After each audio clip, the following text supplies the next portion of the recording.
The hush that fell over Le Papillon, one of Manhattan's most exclusive restaurants, was deafening.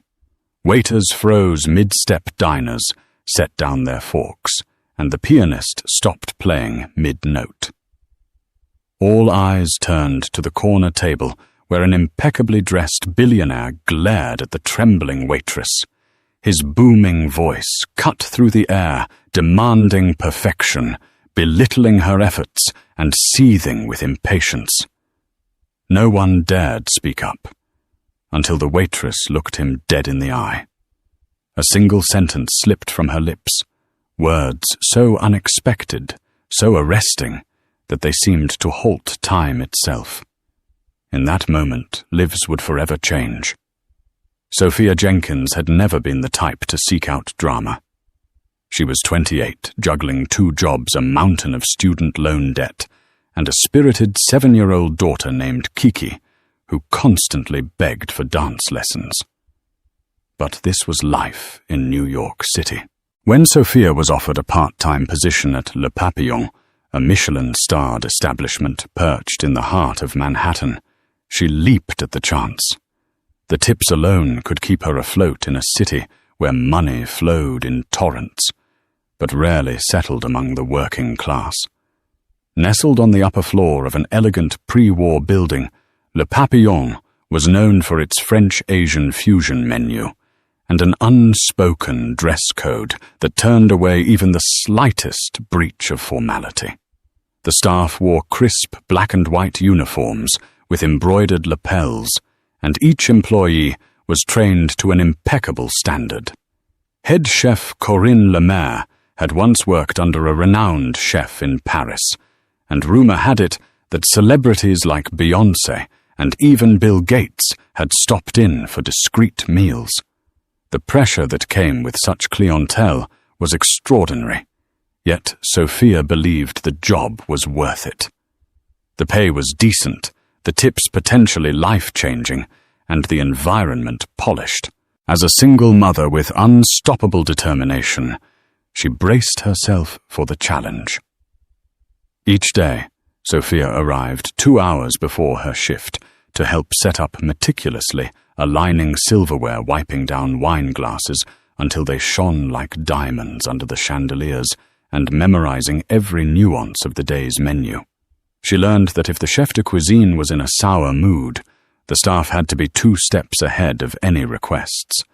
If the sommelier had a special recommendation, they had to be ready to describe it flawlessly. Everything mattered: how you walked, how you held a plate, how you spoke to each diner. She was exhausted, but oddly satisfied at the end of every shift. Something about delivering a perfect service invigorated her. She likened it to a dance routine, every step and gesture choreographed, every phrase of speech practiced, every smile genuine yet carefully measured. Within weeks, Sophia found her stride. She charmed couples, celebrating anniversaries, corporate groups, toasting deals, and wealthy out-of-towners wanting a taste of luxury. She was thrilled when her first big tip arrived, a neat $200 from a hedge fund manager who appreciated her knowledge of vintage Bordeaux. That tip went straight into Kiki's Dance Dreams piggy bank. Outside of the restaurant, Sophia's world was decidedly more modest. Her tiny queen's apartment was a Kiki 1-bedroom, where Kiki slept in a corner, partitioned off by a lavender curtain. The living room doubled as the dining space, and the kitchen was barely big enough to spin around in. Yet they made the most of it, filling each corner with drawings of princesses and pictures of exotic places they planned to visit one day. Despite the challenges, Sophia was determined to provide her daughter with a life that stretched beyond meager paychecks and cramped quarters. This new job at Le Papillon felt like a step in the right direction. So when she clocked in that fateful Saturday evening, she had no idea that her life was about to change. It was a busy night, reservations fully booked with what the maitre d' described as influential figures. This usually meant CEOs, high-profile attorneys, or maybe even a celebrity under a baseball cap. The entire staff was on high alert, as rumors were swirling that a notable billionaire might make an appearance. Chef Lemaire fretted in the kitchen, triple-checking fresh ingredients flown in from across the globe. The sous chefs prepped dishes with a precision that bordered on surgical. That was the night Ethan Caldwell strode through the doors of Le Papillon. Known in the media as a reclusive billionaire who rarely granted interviews, Ethan had amassed his fortune in technology, specifically advanced predictive software that governments and corporations coveted.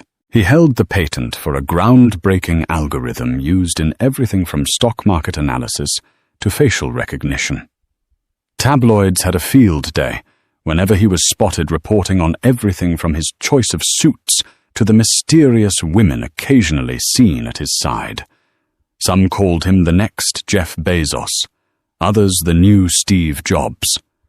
Many described him as brilliant, yet ruthless a man who allegedly valued his time and money above human decency.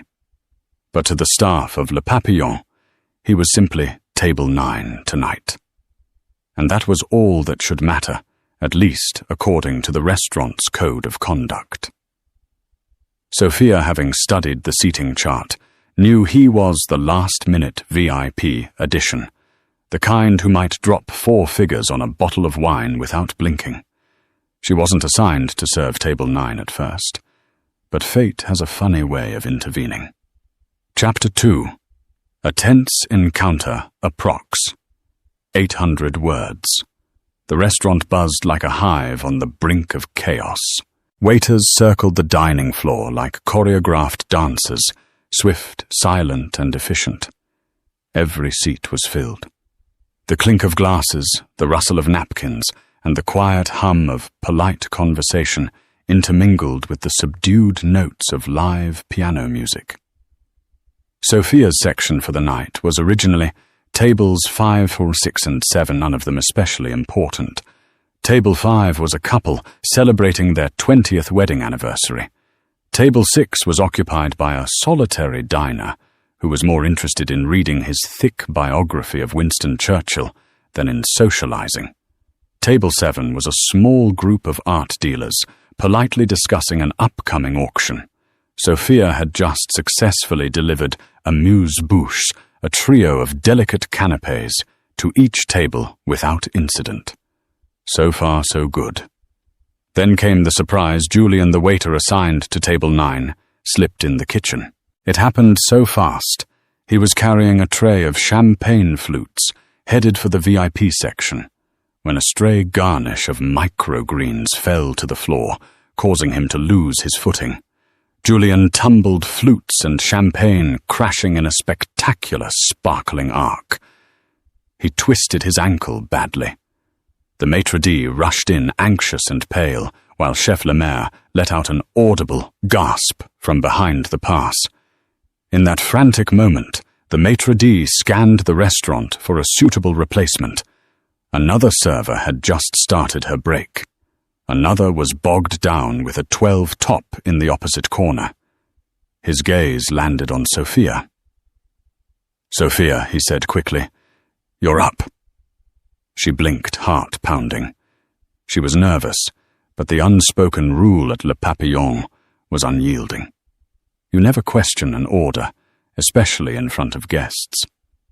She nodded curtly, found an open tray, and prepared herself to serve Ethan Caldwell, reclusive billionaire, rumored to be as demanding as he was powerful. Taking a deep breath, she approached Table 9. Ethan Caldwell was no older than 45, tall and broad-shouldered with neatly styled salt and pepper hair. He wore a custom-tailored navy suit with a subtle pinstripe that probably cost more than a year of Sophia's rent. His wrist sported a watch that gleamed with understated opulence, something Swiss, no doubt. Next to him sat a business associate, slighter in build, equally well-dressed, whose name Sophia would later learn was Aaron Welsh. Surrounding them were 2 bodyguards seated at separate tables, attempting to be inconspicuous, but failing miserably given their matching black suits and earpieces. Sophia approached, posture-aligned, eyes calm. A faint smile etched on her lips. "Good evening," she said, voice steady. "Welcome to Le Papillon. My name is Sophia, and I'll be taking care of you tonight. May I start you with our signature cocktails, or would you prefer to see the wine list?" Ethan glanced at her, barely acknowledging her presence. She could see the flicker of annoyance in his steel-grey eyes, presumably due to the minor commotion with the champagne fiasco. Aaron Welsh offered a polite smile, but Ethan said nothing. "Wine list," he muttered. "Make it quick, and if you have a good vintage of Riesling, bring that." He didn't look up from his phone fingers flying across the screen.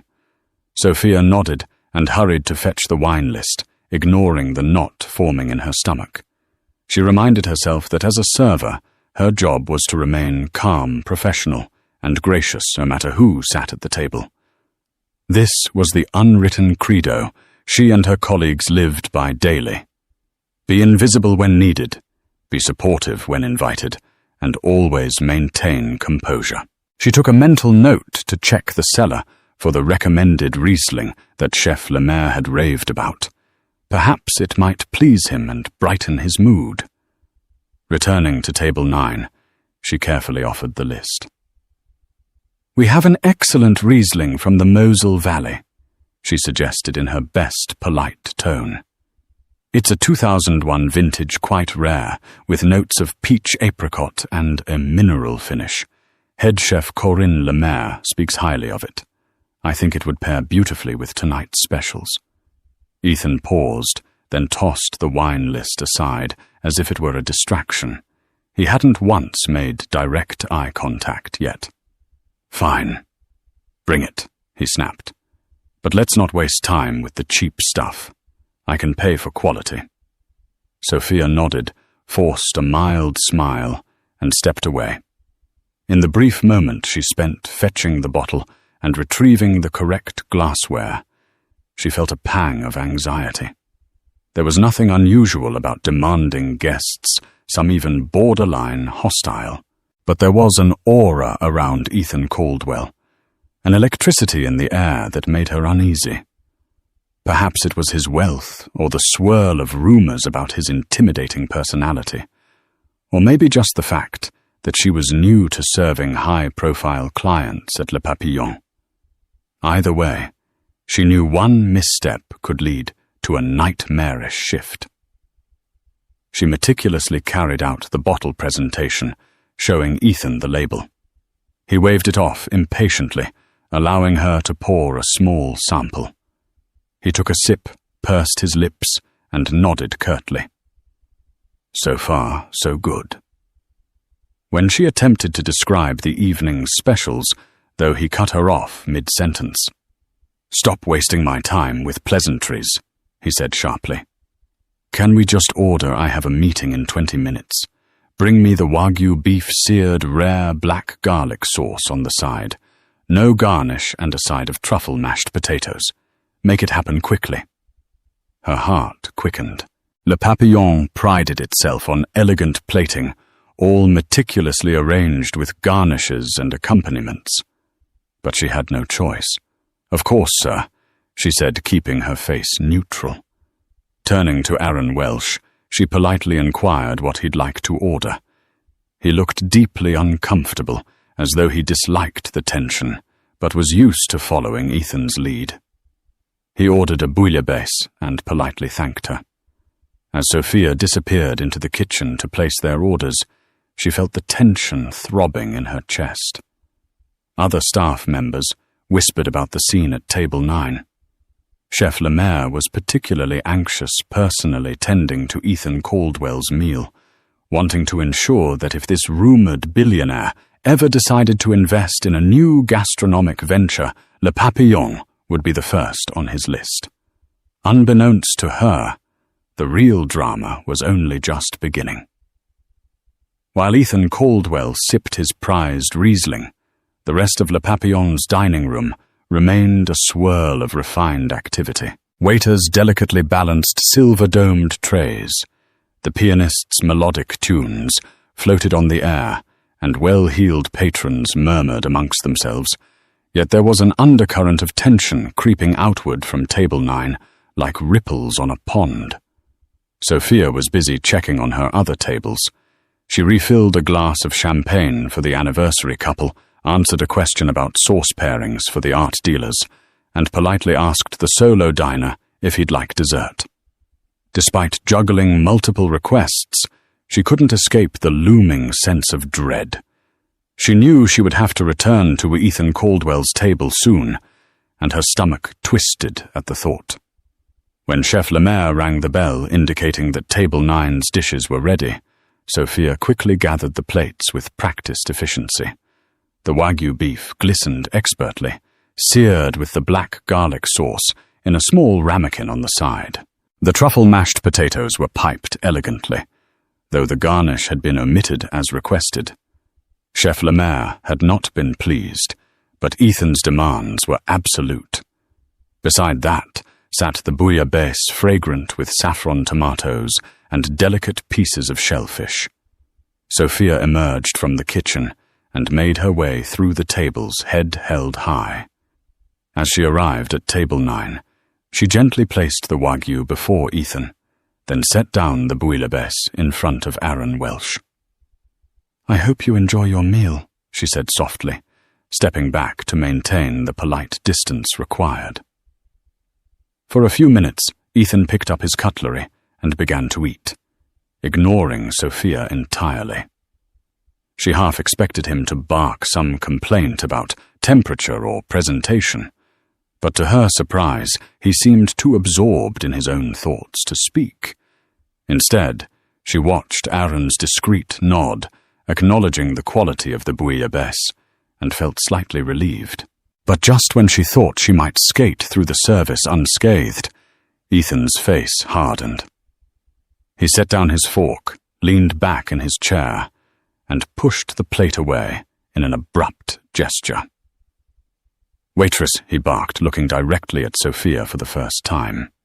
Her heart lurched at his commanding tone, but she approached maintaining a calm demeanor. "Yes, sir," she answered, trying not to let her apprehension show. Ethan gestured to the steak, his expression stormy. "This is raw," he snarled. "I asked for rare, not raw. Are you trying to give me food poisoning or something?" Sophia swallowed hard. She knew for a fact that Chef Lemaire's cooking was impeccable. The internal temperature of that Wagyu would have been precisely what Ethan had asked for. But a server never argues in front of a guest. "I'm sorry to hear that, sir," she said, voice measured. "I can have it taken back to the kitchen and cooked further to your liking." He let out a mirthless laugh loud enough to turn a few heads at nearby tables. "Cooked further, I shouldn't have to repeat myself. This place is supposed to be top tier. You should know how to serve a steak properly." Sophia breathed in and out, steady. She reminded herself of little Kiki back home, of the rent that needed paying, of the tips she relied on. "I understand," she said softly. "Let me fix this for you immediately, Chef Lemaire." "Well, I don't want excuses," Ethan snapped. "I want solutions, now. And while you're at it, bring another bottle of that Riesling. And hurry." Aaron Welsh glanced at Sophia apologetically, but he said nothing. The tension in the dining area thickened. Nearby patrons shifted uncomfortably, unsure whether to keep watching or pretend they hadn't noticed. Sophia felt her cheeks flush, but kept her posture poised. "Yes, sir," she said, lifting the plate and turning to leave. Only then did the billionaire raise his voice to address the rest of the restaurant. "For a place like this to mess up a simple steak is ridiculous. Do you realize how much money is spent to dine here? You'd think they'd hire competent staff." A hush fell among the diners as Ethan's outburst reverberated against the elegantly panelled walls.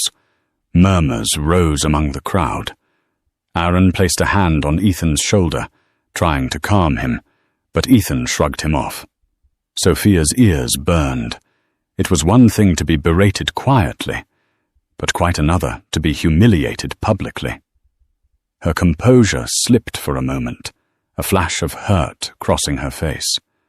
However, years of hardship had taught her to remain calm under provocation.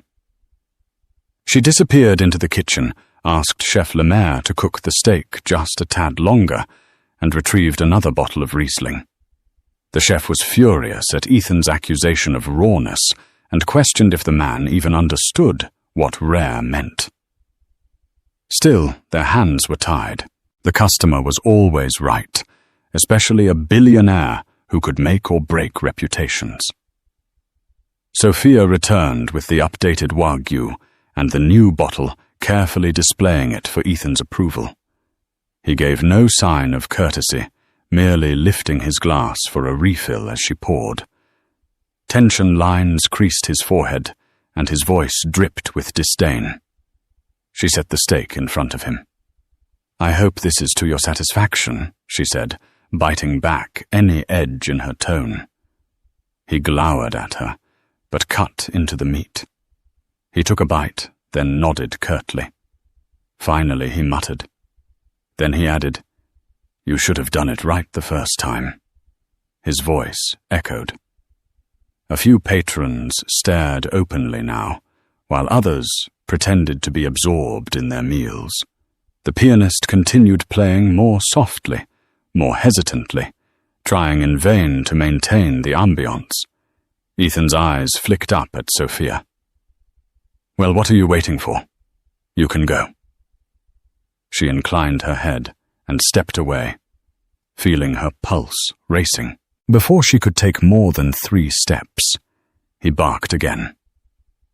"Waitress?" She froze, turning slowly.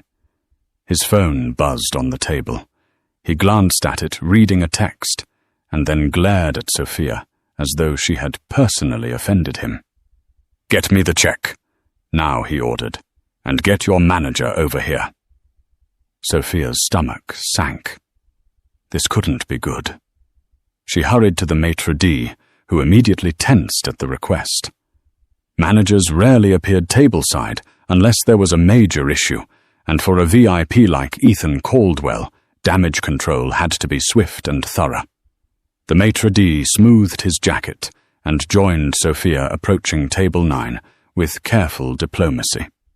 Ethan wasted no time in ranting about how incompetent the service was, how his steak was subpar, and how his time was wasted. The maitre d' tried to placate him, apologizing profusely and promising to remove the Wagyu from the bill. It was then that the dreaded moment happened.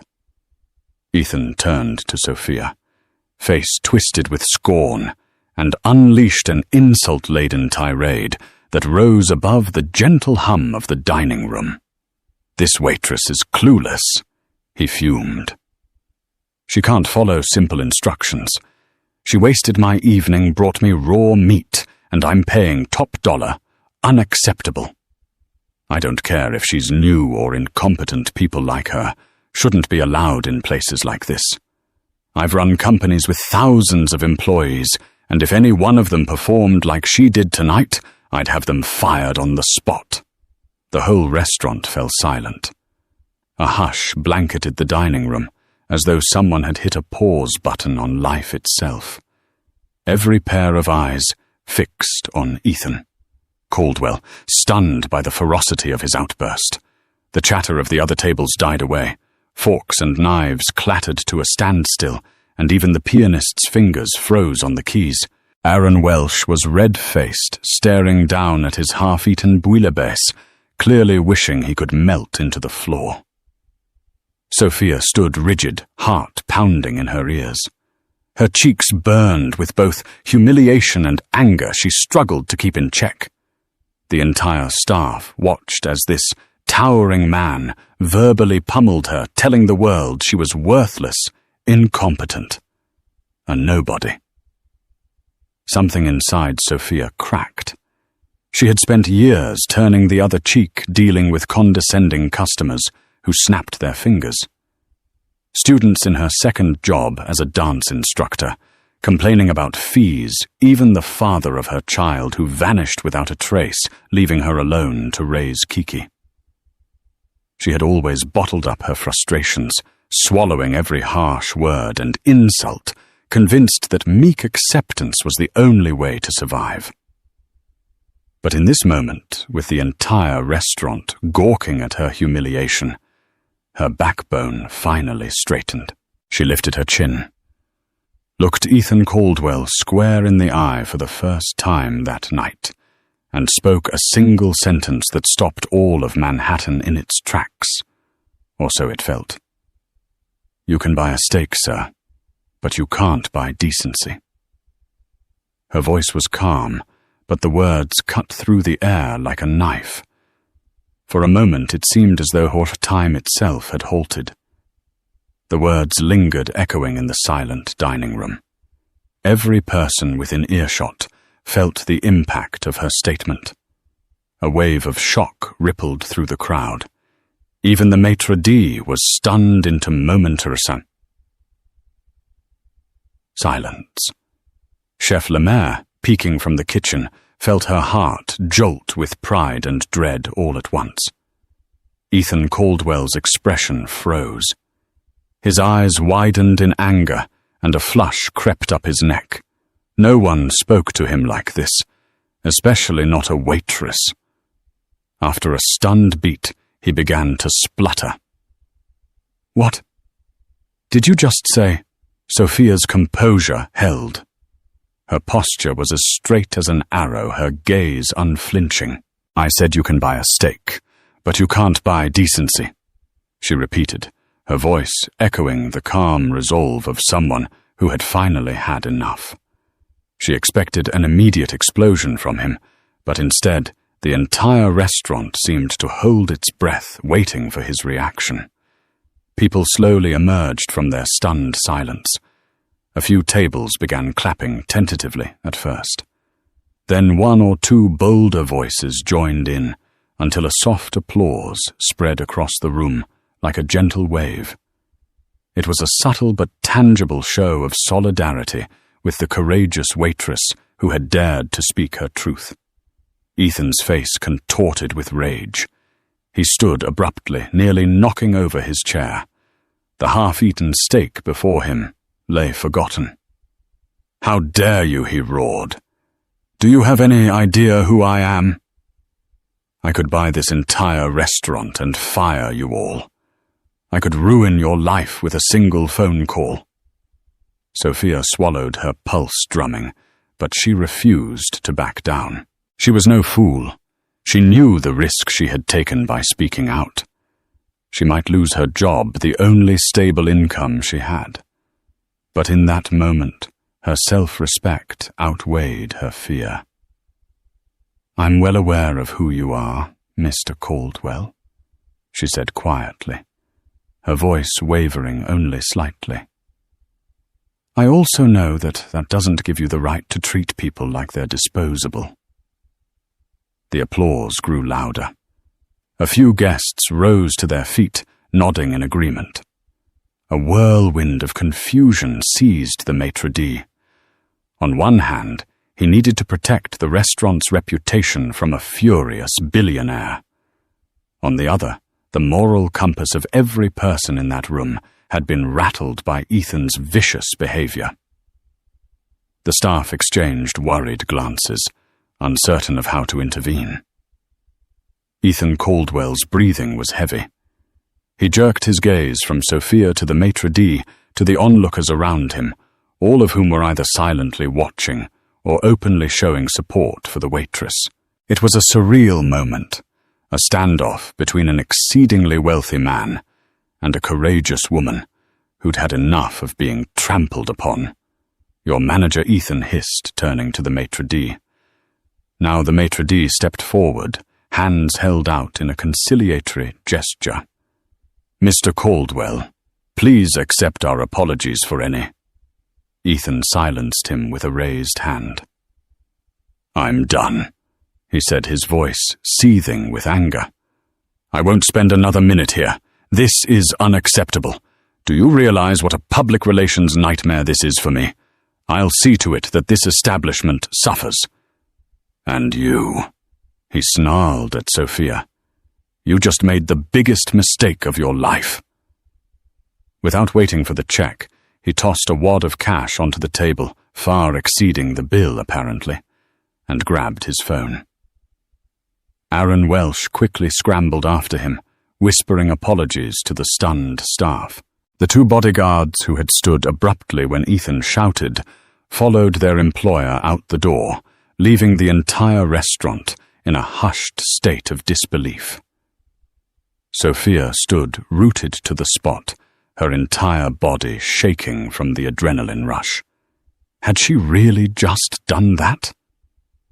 The weight of her words hit her, and she wondered if she had gone too far. She might have lost her job. The cost of that rebellious sentence might spell financial disaster. But deep down, an ember of pride glowed in her chest. She'd spoken truth to power, even if it would cost her everything. Chapter 5. After the storm, approx. 800 words. The echo of Ethan Caldwell's threats lingered in the dining room long after he stormed out. People began to whisper to one another, some shaking their heads in disbelief, others stealing glances at Sophia, who remained standing near table 9, the cash scattered across the table like unwanted confetti. It was only then that she realized her eyes were brimming with tears.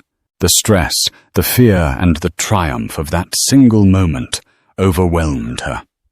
Before she could wipe her eyes, the maitre d' stepped forward, followed closely by Chef Lemaire, who had emerged from the kitchen. "Sophia," he said gently, pressing a hand to her shoulder. "Are you okay?" She swallowed hard and nodded, blinking away the tears. "I'm sorry," she managed. "I don't know what came over me." Chef Lemaire spoke up, her voice tinged with both concern and admiration. "What came over you was the courage to stand up to a bully, chérie. I'm proud of you for speaking your truth. But we have to be prepared for the consequences." Sophia's heart sank.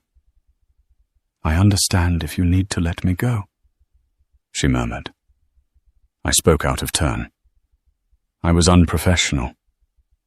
"Let's not make any rash decisions," the maitre d' interjected. "You did what you felt was right.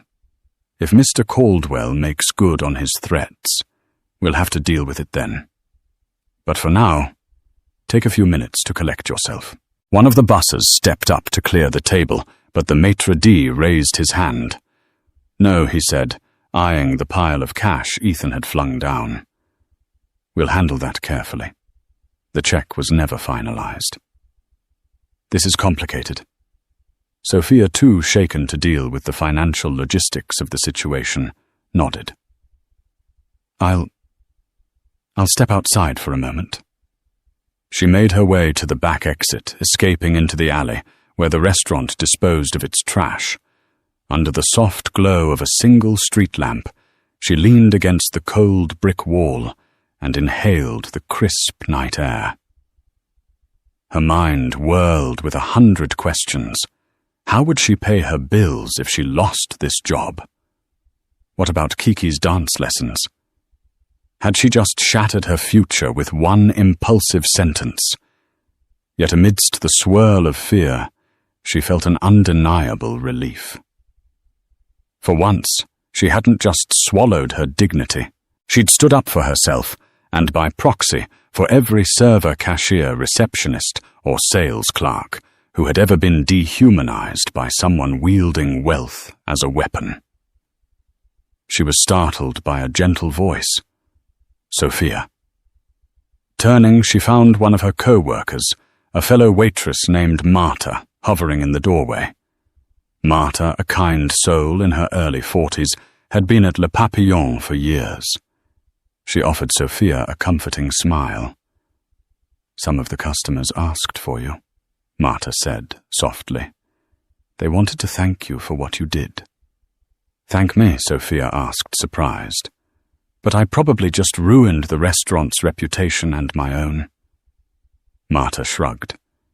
You said what everyone was thinking. The way he treated you was awful. He was acting like he owned the world. A lot of us have been there dealing with entitled customers. It's refreshing to see someone push back. Sophia exhaled, shaky but somewhat reassured. She gave a small nod. I'll be back in, but I need a minute. Can you let the maitre d' know? Of course, Marta said, with a supportive smile. Then she ducked back inside, leaving Sophia to gather her thoughts in solitude. As she stood there in the crisp air, she thought of Kiki. Her daughter had always looked up to her proud that her mother was a dancer and a hard-working waitress. Sophia tried to imagine explaining her actions to Kiki. Could she say Mommy lost her job because she wouldn't let a mean man talk down to her?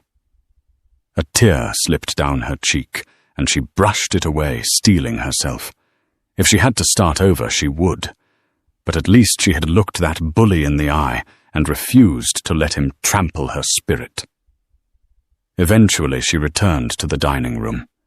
Though she felt drained and hollow, she put on a professional face to finish her shift. She apologized to the anniversary couple for the disturbance, but they were gracious, telling her she was an inspiration for standing up for herself. The art dealers expressed similar sentiments. Even the solitary diner paused his reading long enough to slip her an extra tip. Word had obviously spread about what had happened. I'm proud of you, one older woman whispered, gripping Sophia's hand as she left. We need more women who speak their minds. Yet for every supportive gesture, there was an undercurrent of tension among the staff. Everyone wondered how the owners would react when they heard about the scene. Would they side with the young waitress who risked the restaurant's good graces with an influential billionaire? Or would they do damage control at her expense? By the end of the night, as the last table was cleared and the doors were locked, Sophia felt emotionally spent. She dragged herself into the staff locker room to change, half expecting the maitre d' to appear and hand her a pink slip. But he never came. Instead, the only person who entered was Chef Lemaire. "C'est chérie," she said, gesturing to the small bench against the wall. "I wanted to speak with you before you went home." Sophia sank onto the bench, her stomach churning with anxiety. Chef Lemaire sat beside her, a sympathetic expression softening her usually stern features. "Sophia," she began, "you made quite the impression tonight. Many of our regulars are already telling me how deeply they respect you. And I do too." A lump formed in Sophia's throat. "Thank you. That means a lot. But what about Ethan Caldwell? His threats weren't empty. He's one of the wealthiest men in the city. He could ruin Le Papillon's reputation or sue us," or Chef Lemaire nodded gravely. "We'll see what happens. For now, management hasn't asked for your resignation, and as far as I know, they're not planning to. In fact, the maitre d' hinted that the owners might want to take a different approach. There's a lot of support for you, more than you might realize. I suggest you go home, rest, and wait to hear from them tomorrow." Relief washed over Sophia, though she couldn't fully relax. "Thank you, Chef," she whispered, tears brimming again. The older woman patted her hand. "Go home. Hug your daughter. Tomorrow's another day, and we'll face it together if need be." Sophia nodded, packed up her things, and left the restaurant. She hopped on the subway back to Queens, her mind still spinning. As she looked out at the flickering tunnel lights, she couldn't help but think about the consequences of her actions. Tomorrow would bring either hope or doom, Or maybe both. But for now, she clung to a small sense of victory. She had no idea her words would soon become a viral sensation.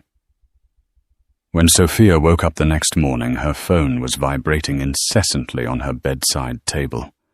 She groaned, glancing at the clock, 6:30 a.m., an ungodly hour for a Sunday. Sliding her finger across the screen, she saw a barrage of text messages, missed calls and notifications from social media apps she rarely even opened. Her pulse jumped. What on earth was happening? She unlocked her phone to find a flood of messages, some from co-workers at Le Papillon, others from friends she hadn't spoken to in years, and even from unknown numbers. Words jumped out at her. OMG, you're trending. Are you okay? That was so brave. Call me ASAP. Her heart hammered as she scrolled through the social media. She was tagged in multiple posts. One particular video shaky footage from a patron's phone showed Ethan Caldwell berating her in the restaurant, then captured the pivotal moment when she uttered the sentence that left the room stunned. "You can buy a steak, sir, but you can't buy decency." The clip ended with Ethan's outraged departure, followed by the applause that spread through the dining room. Already the video had hundreds of thousands of views on Twitter and Instagram, with comments pouring in at breakneck speed. Finally, someone stood up to that jerk billionaire, go Waitress, out respect. "I want to find her and give her a medal. Ethan Caldwell is a known tyrant. Good for her." There were detractors, too, who insisted Sophia was out of line, that a server should never speak to a patron like that, especially someone who could ruin their life. But the majority seemed overwhelmingly supportive. Hashtags like #HatYouCan'tBuy. Decency trended throughout the morning. Sophia felt dizzy with anxiety. She had never asked for this kind of attention. What if the owners of Le Papillon saw it and decided she was a liability? What if Ethan Caldwell launched a defamation lawsuit? She was just a single mom trying to make ends meet, not a freedom fighter ready to battle a tech titan. Still in her pajamas, she paced the narrow living room, while Kiki, still half asleep, wandered out of her makeshift bedroom. Rubbing her eyes, her daughter asked Mommy, "Why are you up so early?" Sophia plastered on a smile. "Don't worry about it, sweet pea," she said, kissing her on the forehead. "How about I make us some pancakes before we do anything else today?" Kiki's eyes lit up. "Yes, please, with chocolate chips." "Of course," Sophia said softly. While she whisked the batter, her phone continued buzzing on the countertop.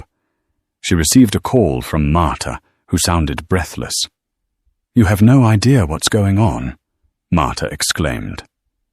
"The owners just called an emergency meeting with the entire staff for noon today. Rumor has it reporters are calling the restaurant non-stop trying to get your name. It's crazy." Sophia's stomach sank. "Do you think they'll fire me?" Marta hesitated. "I don't know. But I do know we're all rooting for you. Customers have been calling too, praising what you did. Hang in there." Sophia thanked her and set the phone aside, focusing on flipping pancakes as if her life depended on it. After breakfast, she dressed Kiki and brought her to her friend Lydia's place, who often watched Kiki when Sophia had short-notice obligations. She confided in Lydia about the situation, and Lydia, always the optimist, reassured her that everything would work out. It was with trembling hands and a racing heart that Sophia arrived at Le Papillon just before noon. A small throng of reporters and cameramen hovered outside the entrance, brandishing microphones and cameras. She recognized the logos of local news stations, and her chest tightened with dread. How had this spiraled so quickly? One of the reporters spotted her. Miss.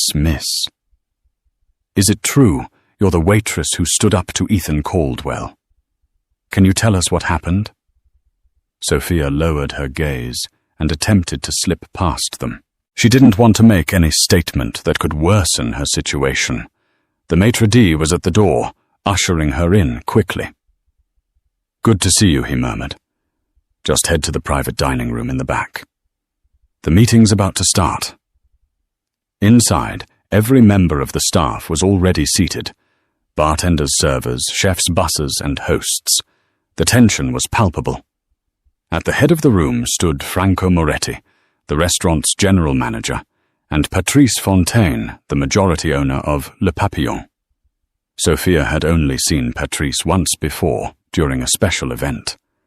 Patrice was a tall, elegant woman in her mid-50s with silver hair twisted into a sleek chignon. Her posture exuded confidence, and her cool blue eyes commanded the room's attention. When Sophia entered, heads turned and she felt a flush creep up her neck. She quietly slipped into a seat near the back. Franco cleared his throat and began, "Thank you all for coming in on short notice. As you're all probably aware by now, a video involving an incident at our restaurant last night has gone viral. While this has put our establishment under sudden media scrutiny, we need to address this situation professionally and collaboratively." He glanced at Patrice, who stepped forward. "Le Papillon has always prided itself on excellence," she said, her voice clear. "Not just in our cuisine, but also in our service. However, we also believe in treating our staff with dignity. We do not condone the mistreatment of our employees by anyone regardless of wealth or influence." A low murmur rippled through the staff. Sophia's heart fluttered at Patrice's statement. Was it possible that the restaurant's management actually stood behind her? Patrice's gaze scanned the room until it found Sophia. "Sophia Jenkins," she said. "Please come forward." A hush fell. Sophia's stomach knotted as she rose from her chair and walked toward the front of the room, aware that every eye followed her. Sophia Patrice began. "I've been informed of the details surrounding last night's event. We've all seen the footage that's been circulating. While we do not usually encourage public confrontations with guests, your response to Mr. Caldwell's verbal abuse has sparked a much-needed conversation about the respect and value of service workers. As the owner of Le Papillon, I believe it is crucial to stand by my staff when they have been attacked unjustly." Sophia swallowed, her voice barely above a whisper. "Thank you, Ms. Fontaine. I truly appreciate that. I never intended to cause a scene or bring negative press to the restaurant. You spoke truth," Patrice interrupted gently. "I've already been in contact with our legal team in case Mr. Caldwell decides to pursue legal action, which we doubt he will. The public sentiment appears to be in your favor, and any lawsuit on his part would likely cause him more damage in the court of public opinion." Relief coursed through Sophia. She hadn't realized just how tense she was until that moment. Does that mean I still have a job?" Patrice's lip curved in a wry smile. "Yes, Sophia, you still have a job. In fact, we'd like to highlight your dedication and poise amid extreme circumstances. However, we must be cautious with the media. We don't want to provoke Mr. Caldwell or inflame the situation. If you receive any press inquiries, direct them to our public relations department." "Understood." Sophia nodded, tears threatening to spill. "Yes. Thank you so much. I won't let you down." Patrice patted her hand, then addressed the staff. "For now, if any of you are approached by reporters, please refrain from giving statements. Direct them to Piro Kuho. We will release a formal statement soon." Let's remember that we're a team, and we will treat each other and our patrons with the utmost respect." The staff applauded quietly, and Franco ended the meeting shortly after. While a wave of employees came to congratulate or hug Sophia, she stood in a haze of relief and lingering anxiety. She'd been granted a reprieve, but she knew the story was far from over.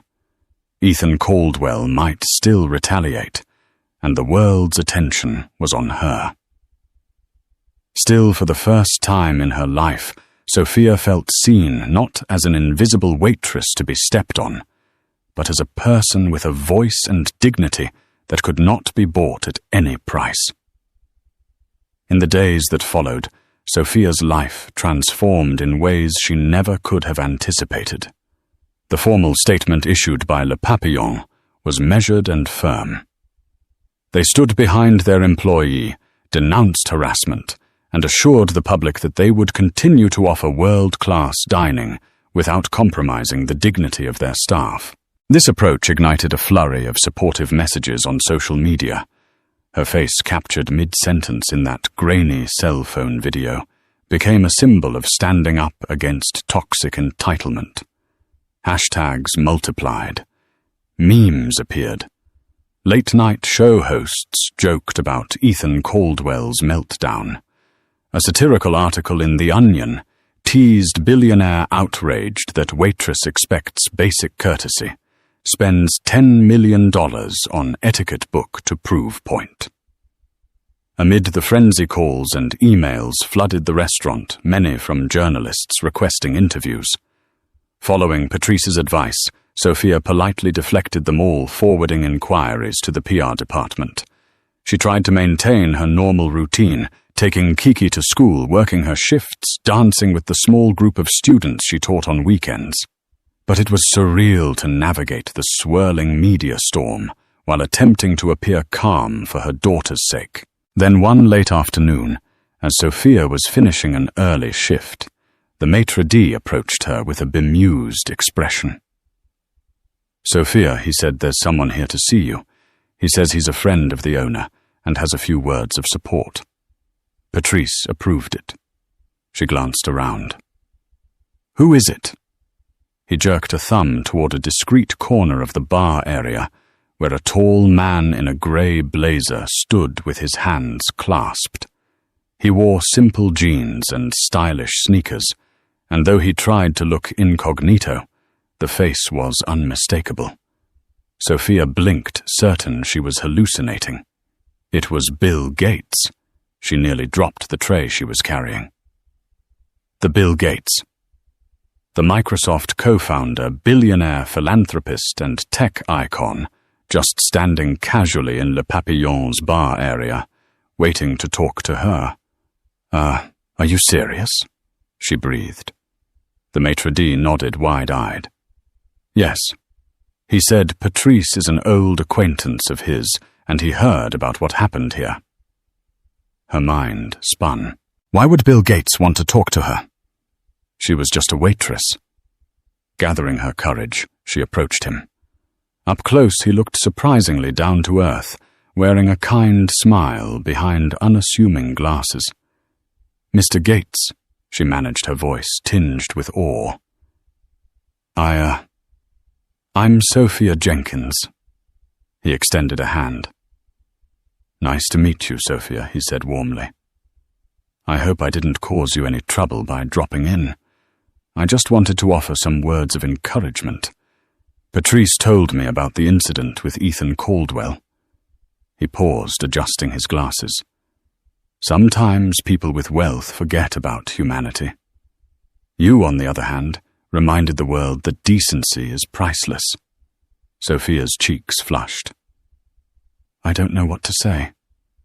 Thank you, but it was all so unexpected. I really wasn't trying to make a point or go viral." He laughed softly. "That's often how these moments happen. But you should know I respect your courage. I've dealt with all kinds of corporate bullies in my career. People forget that power and wealth aren't excuses for bad behavior. When Patrice told me your story, I decided I wanted to meet you, if you were willing." She nodded, hardly believing this was real. I appreciate that more than I can express. But aren't you worried about being seen here? The press might—" He lifted a hand, stopping her. "I'm not here to stoke any controversy. I'm just here to say that not everyone with money is like Ethan Caldwell, and you shouldn't let his actions define how you see people with resources. I also hope you won't let his threats intimidate you. There are many of us who admire your backbone. Honestly, I wish more people spoke up in situations like that." Before Sophia could respond, Patrice materialized, beaming. She greeted Bill